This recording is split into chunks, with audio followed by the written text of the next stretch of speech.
Par contre, retenez une chose, c'est que si jamais le jeune, il va voir la famille, et la famille, elle lui dit, j'accepte, mais dans 4-5 ans, coupe les ponts, patientez-vous deux, et rendez-vous dans 4-5 ans quand la situation change, évolue.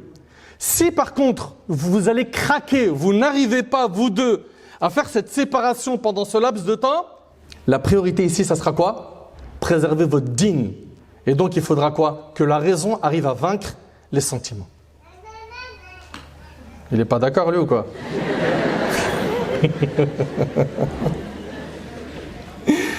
Mes chers frères, mes chères sœurs, Ahbab el-Kiram, retenez que le plus important, c'est quoi? C'est de cibler la piété de la personne. Vous connaissez tous le hadith où le prophète a dit on épouse la femme pour 4 raisons, pour son argent, sa famille, sa beauté, sa religion. Et il dit quoi, alayhi salatu wassalam? Prends celle qui a la religion, que tes mains périssent. Et le hadith, il est rapporté par Bukhari et Muslim, n'est-ce pas? Et de l'autre côté, le prophète a dit si un homme vient vous demander la main de votre fille et que vous êtes satisfait de quoi? Sa pratique religieuse et de son comportement dans l'islam, offrez-lui votre fille en mariage. Autrement, vous répandriez la corruption et sèmeriez une grande discorde sur terre, et c'est rapporté par l'imam al-Tirmidhi. Donc on voit qu'au niveau de dîn, la première chose qu'il faut regarder, c'est quoi? C'est la religiosité de la personne. Et il y a un hadith qui est vraiment magnifique. J'aimerais bien qu'on le médite, Inch'Allah. Le prophète, il dit, les âmes, vous savez qu'on a une âme à l'intérieur, n'est-ce pas? Il y a le corps et l'âme. Les âmes sont des armées mobilisées. Al-arwah junud mujannada. Ma ta'arafa minha talaf. Les âmes qui s'entreconnaissent, elles s'attirent. Et les âmes qui se méconnaissent se repoussent. Avant de connecter ton corps au corps de cette femme, et là je parle à l'homme et la femme, c'est-à-dire quoi? C'est-à-dire avant de faire le choix en te basant sur le physique, le charme, la beauté, le beau sourire, l'élégance, etc., cible le dîn. Pourquoi? Je vais vous expliquer pourquoi c'est hyper important et pourquoi il y a plein de gens aujourd'hui qui vivent mal leur mariage et même ils veulent même plus entendre parler de mariage.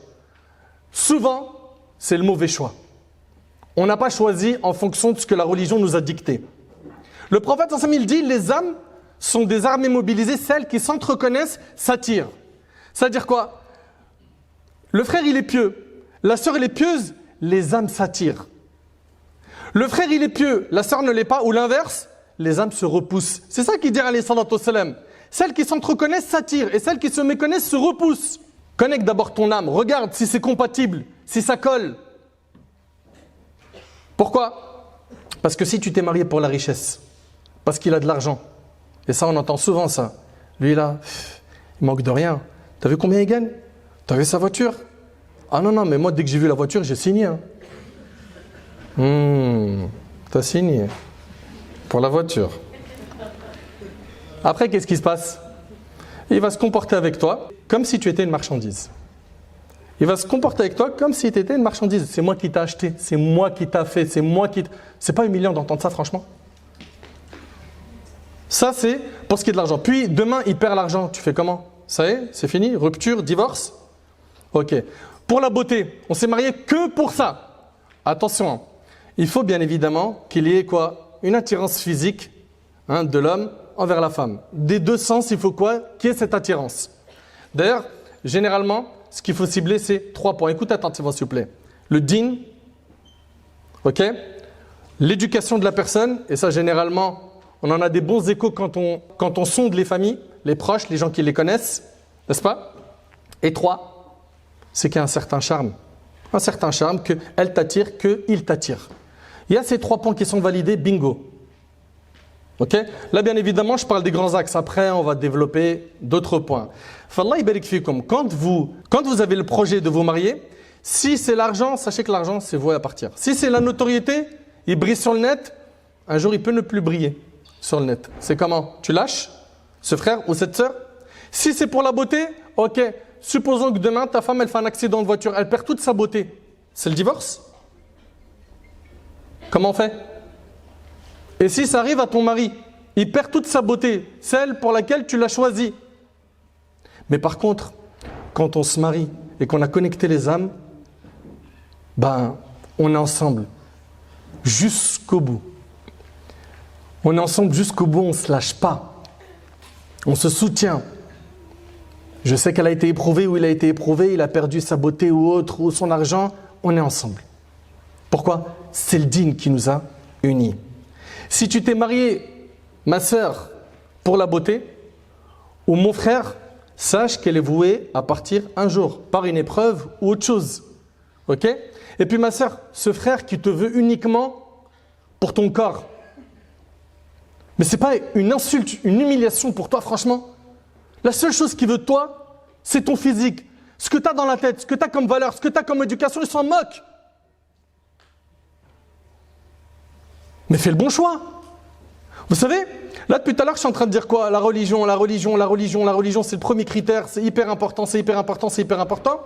Mais après, quand on les reçoit, ces problèmes de couple, parce qu'on en reçoit par téléphone et aussi également par rencontre physique, la première des questions, c'est est-ce que vous faites salat? Ils me disent non.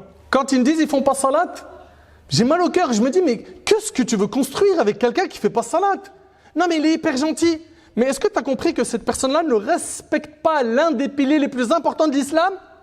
Comment veux-tu qu'un jour il te respecte et qu'il t'honore et qu'il te fasse connaître la joie et le confort que tu as connu chez tes parents? Mais le type, il prie même pas. Et vous vous posez encore les questions. Donc quand on parle de religion, bien évidemment, il y a la salat qui passe dans un premier temps et qu'il faut quoi? Qu'elle soit faite comme il le faut. Alors, c'est pas, oui, je prie, je les rattrape toutes le soir quand je rentre du travail. Non. Et surtout, salat al-fajr, c'est un indicateur. Est-ce que le frère et la sœur, ils prient le fajr, oui ou non? Ok? Pour les frères également, qu'ils aient un contact avec la mosquée et un contact avec l'ilm, la science. C'est hyper important. Enfin, mes frères, mes sœurs, le premier point, j'ai énormément insisté dessus, c'est le point de quoi? De la religion. D'accord?